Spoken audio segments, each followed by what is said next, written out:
పరయం నమః. వ్యాసం వసిష్ఠనప్తారం శక్తే పౌత్రమకల్మషం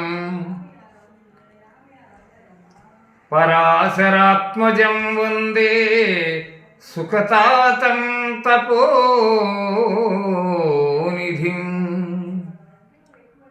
ప్రియాత్మ బంధువులకు శ్రీ భగవానుని మంగళాశాసనములు, నా హృదయపూర్వక నమస్సుమాంజలుడు. సుకృత శ్రీ పద్య సౌరభాలు. పరుల సహాయముగొని ఎత్తరి సాహస కార్యములకు తలపెట్టని సచ్చరితుడు నడవడి కొప్పును హరిమేయుని గడ్డి యట క్షుదార్తికి సుకృతి. సుకృతాత్మ విను. ఇతరులను చేయూతను అండగా చేసుకొని నాకు పరపతిని, పదవిని, జనబలాన్ని, ధనబలాన్ని ఉన్నదని విర్రవీగక వినమ్రుడై ఏ కాలమందు గాని లంచములు మరగి అవినీతి కార్యాలకు దిగదారక గౌరవభాజనుడై ఒప్పునో వాడే సత్ప్రవర్తనాశీలుడై ఉంటాడు. ఎట్లంటే ఎక్కడైనా తన కడుపుకి ఆకలి పుట్టి దహింప చేస్తున్నదని శౌర్యంగల సింహం పనికిరాని గడ్డిని, చెత్తను, చెదారం తినడం కోసం పూని పరుగులు పెట్టదు కదా. పరధనములు అపహరింపకు, పరనారీ భ్రమల పడకు, పాపాత్ములతో తిరిగి దురవస్థలందకు, మరి చేసిన వాణి మేలు మరువకు సుకృతి. సుకృతాత్మ విను. ఈ నీతిని ఆలింపుము. ఇతరుల సొమ్ములను దొంగిలింపకు, ఇతరమైన స్త్రీ వాంఛలకు లొంగకుము, పాపాత్ములైన వాళ్లతో తిరిగి లేనిపోని కష్టాలు తెచ్చుకోకు. ఇంకనూ నీకు మేలు చేసిన వారి ఎడల ఆ మేలు మరవని దృష్టి కలిగి ఉండడం మంచిది. ఇదియే ధర్మమని చెప్పబడుతున్నది. సురలకు అమృతం బభ్యను, హరికభ్యను లక్ష్మి, హరుణ కభ్యను విషము, ఆ సురులకెదబ్బగలేదు, ఎవ్వరికెట్టిద దృష్టమది ఫలమగు సుకృతి. సుకృతాత్మ, భారత పురాణ ఇతిహాస కథా శ్రవణాసక్త భక్త చిత్త విను. సురాసురులు ఇరువురును క్షీరసాగరాన్ని, మంధర పర్వతాన్ని కవ్వంగా చేసుకొని ఆదిశేషుణ్ణి కవ్వపు త్రాడుగా చేసి క్షీరసాగరాన్ని చిలికి అనగా మధించినప్పుడు అందులో నుండి తొల్లి రత్నాలు, తదుపరి విషము ఉద్భవించింది. ఈ విషాన్ని మహాశివుడు మృంగటం చేత శ్రీకంఠుడు అయినాడు. ఆ పైన లక్ష్మీం క్షీర సముద్ర రాజతనయాం శ్రీరంగ ధామేశ్వరి అని అమ్మవారు సర్వసంపదలకు నిలయమైన దేవిగా ఈమెను శ్రీహరి హృదయలక్ష్మిగా చేపట్టాడు. మనసా చంద్రమా జాయతే, మనస్సునకు ఆహ్లాదాన్ని కలిగించే చంద్రుడును, ఇంద్రుని వాహనముకు ఐరావతమును, తొదకు అవిశ్రాంత ప్రయత్నమును, తదుపరి ఆ మృత్యుంజయమైన అమృతం అందులో సముద్భవించింది. ఈ అమృతాన్ని భాండమును నింపి శ్రీహరి మోహిని రూపంగా రాక్షసులకు అందనీయకుండా దేవతలకు అందించి త్రాగించాడు. ఎవరెవరి అదృష్టాన్ని బట్టి వాళ్లకు వారి సొత్తు కర్మఫలం లభించింది. అందుకే కర్మఫలాన్ని మించిన దైవం లేదు. దయమాలి మాటలాడకు, లయకారి కుయుక్తిగా లక్షింపకుమి, జయమైన చెలిమి విడువకు, భయదుండగు క్రూరుపాలి పడకుర సుకృతి. సుకృతాత్మ, దయానిధి వినుము. ఎవరి ఎడనైనా కరుణ లేకుండా మాట్లాడకు. వంచకుడై కుయుక్తులతో ఇతరుల ఎడ దుర్మతి అయి మెలంగు అని ఏ విధంగానూ కాపాడడం కోసం లక్ష్యాన్ని చూపకు. శుభాన్ని, జయాన్ని కలిగించే స్నేహాన్ని ఏ విధంగానూ వదులుకోకు. భయాన్ని కలిగించే క్రూరాత్ముడైన వాని జోలికి వెళ్ళి ఎప్పుడు నువ్వు చిక్కులు కొని తెచ్చుకోకు. ఇదే నీకు నేను బోధించే నీతి పద్యాల అమృతోపమాన సారాంశమని చెప్పుచున్నాను. యతి కోపశ్చట క్షమతో క్షితిపతి పాపాగ్ని సుజన సేవారక్తిన్ సతి కామవహిని పతితో క్షితితాపముదీరు వానచేతను సుకృతి. సచిదానంద రూపుడైన ఓ సుకృతాత్మ విను. యతిశ్రేష్ఠుని కోపాగ్ని క్షమాగుణంతో నశించిపోతున్నది. ఈ లోకాన్ని పరిపాలించే రాజుగారి పాపం అనేది అగ్ని సాధుజనులను అనురక్తితో సేవించినందువలన నశించిపోతున్నది. సతీమణి యవనకాల కామము అనేది అగ్ని భర్త యొక్క కేడీ కలాపంతో శమించిపోతున్నది. అలాగే భూమితాపం వరుణుని యొక్క తీవ్ర వర్షం చేత తీరిపోతున్నది. ఇది భగవంతుని అధీనమైన ప్రకృతి ధర్మంగా భావించి సర్వదా నడుచుకోవడం ఈ ప్రజానీకానికి ఎంతో మంచిది. వెరవరయని దొరకడకును ధర కాచి ఫలించనట్టి తరువుల కడకును కరవున చుట్టంబింటికి తరచుగా పోరాదు నరుడు తథ్యం సుకృతి. సుకృతి దీన జన దయాకృతి విను. అర్థి ఏ పనిని నెరవేర్చుకోవడం కోసం వచ్చాడో యుక్తితో తెలుసుకోలేని దాత దగ్గరకును బాగుగా విరగగాచి ఫలించని ఆ ఒట్టిపోయిన చెట్ల దగ్గరకు కటకట కరువు దాపురించినప్పుడు బంధువుల ఎండ్లకు ఏ నరుడును పదే పదే అవసరార్థం అనవసరంగా పోరాదు అని ఈ పద్యంలోని పరమార్థం. మరి తెలుసుకోగలగాలి కదా. చైతన్య రూపుడీసుడు భూతాదులవోలే గిట్టి పుట్టడు మాయా చేతస్కుడు కాడెక్కుడు ప్రీతుండై దృశ్య జగతి భీతిల సుకృతి. శాశ్వత ఐశ్వర్య సర్వసంపన్నుడు అయిన ఓ సుకృతాత్మ విను. ఈశ్వరో గురురాత్మేతి మూర్తి భేద విభాగినే వ్యోమవత్ వ్యాప్తదేహాయ దక్షిణామూర్తయే నమః. ఈ శ్లోకం గురుగీత నుండి ఈశ్వరుడు గురువుగాను సర్వాత్మగా శరీర భేదము చేత విభజింపబడి ఉన్నాడు. కానీ ఆకాశం వలె సర్వగతుడై సర్వాత్మగా ఒకే ఒక్కడుగా మూర్తి భవించి ఉన్నటువంటి ఆ శ్రీశ్రీ దక్షిణామూర్తిత్వ దర్శనుడై స్వస్వరూపాల ఆత్మానుభూతి ప్రసాదించినందులకై స్వామికి నమస్కరించుతున్నాను. కావున ఈశ్వరుడు సర్వదా చైతన్యాన్ని మూర్తిభవించి సర్వగతుడై ప్రకాశిస్తున్నాడు. నింగి గాలి నిప్పు నీరు నేల ఇత్యాది పంచభూతాదుల ద్వారా పుట్టి గిట్టువాడు కాదు. మాయచేత వసుడును కాడు. అత్యంత ప్రీతి గలవాడై ఈ కంటికి కనిపించే జగత్తును భయభ్రాంతులకు గురి చేయువాడు ఎప్పటికీ కాడు. ఆయన దివ్య దృష్టి కలిగించేవాడు. అనుచిత కర్మారంభం జనపతితో స్పర్ధ సూరిజన వైరంబున్ వనితాజన విశ్వాసం అనునాలుగు మిత్తి త్రోవలనదగు సుకృతి. ఓ సుకృతి విను. అనుచితమైన కర్మలను చేయాలనుకోవడం, ప్రభుత్వాధ్యక్షులతో స్పర్ధ పూని ఉండడం, విద్వాంసులతో వైరం కలిగి ఉండడం, మహిళామణులతో నమ్మకం కలిగి ఉండడం, ఈ 4 విషయములు మృత్యువును సమీపించే త్రోవలని నిష్కర్షగా చెప్పబడుతున్నవి. తిట్టిన కొట్టిన నెట్టిన కట్టకడకు సహనమును కార్యార్థులకే రెట్టింపు సుఖము సేకురు గట్టిగాల ధర్మసూతి కరణిని సుకృతి.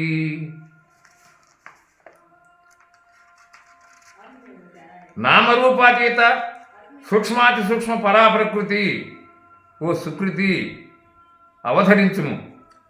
తిట్లు తిన్నా, కొట్టబడి ఉన్నా, బయటికి నెట్టబడినా, ఆఖరికి తుట్టతుద సహనంతో బాధలన్నీ భరించగలిగిన కార్యసాఫల్యులు ఎవరో వారికి అత్యధికమైన సుఖశాంతులు సమకూరుతూ ఉంటాయి అనడంలో ఎటువంటి అభ్యంతరం లేదు. ఎట్లందున భారతేతిహాసమునందు పాండునందనుడైనటువంటి ధర్మసుతుడు సహనశీలుడై తన జీవితమందు పొందిన దుర్భరమైనటువంటి కష్టాలే అందులకు తగిన కారణం. అలాగే సత్యవంతుడైనటువంటి హరిశ్చంద్రుడు కూడా మానవతిని సర్పంబును దీనుని జటి బ్రహ్మవేత్త దేశాభ్యుదయున్ జ్ఞానిని సుకవీశ్వరును అవమానించిన వాడు చెడు క్రమంబుగ సుకృతి సత్య ధర్మ స్వరూపాకృతి చక్కగా విను.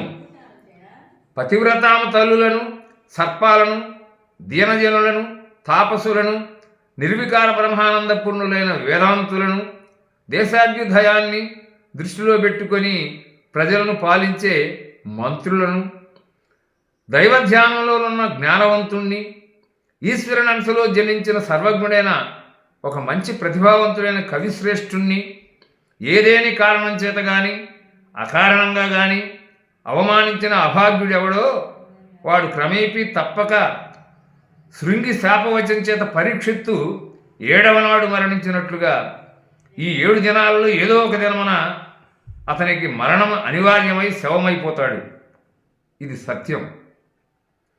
ధర్మము సత్యము దప్పని నిర్మల హృదయుండు నిండి నీవలెనుండు ధర్మము సత్యము తెలియని కర్మ ప్రాణులకు ముక్తి కలుగదు సుకృతి.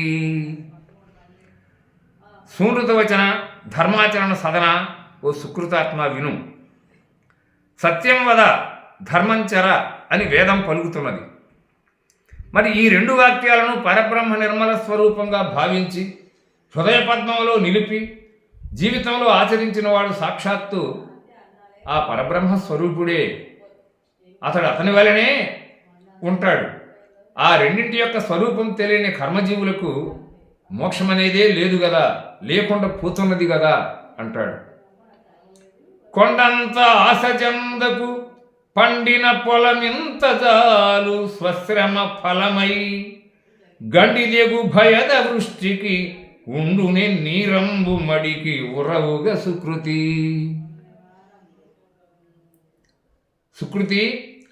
ఆశ బ్రతుకు తెరుపుకు సమంజసమే గాని అత్యాశ దుఃఖానికి మూలమై ఉన్నది.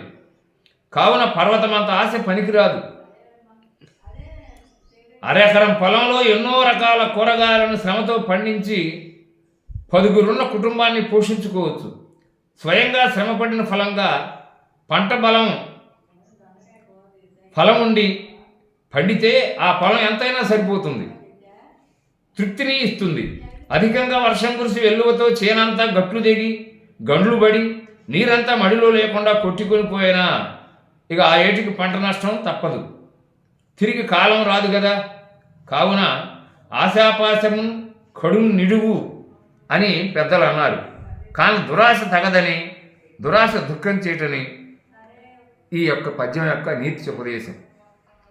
విద్య స్వరూపము భవ్యము, విద్య సుఖప్రదము, గుప్త విత్తము యశము, విద్య గురుండును దైవము, విద్య జగద్వంద్యము అతి పవిత్రము సుకృతి.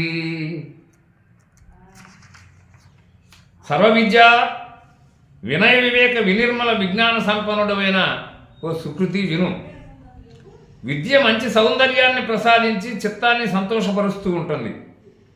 విద్య మంగళప్రదమైనదై అభీష్టములను సిద్ధింపజేస్తుంటుంది. విద్య సుఖాన్ని చేకూరుస్తుంది. విద్య రహస్యముగా దాచబడిన ధనం అనే నిధి. అది కీర్తి ప్రతిష్టలకు ఇనుమడిస్తుంది. విద్య పరబ్రహ్మమును అందించే గురుదేవుడై ఉన్నాడు.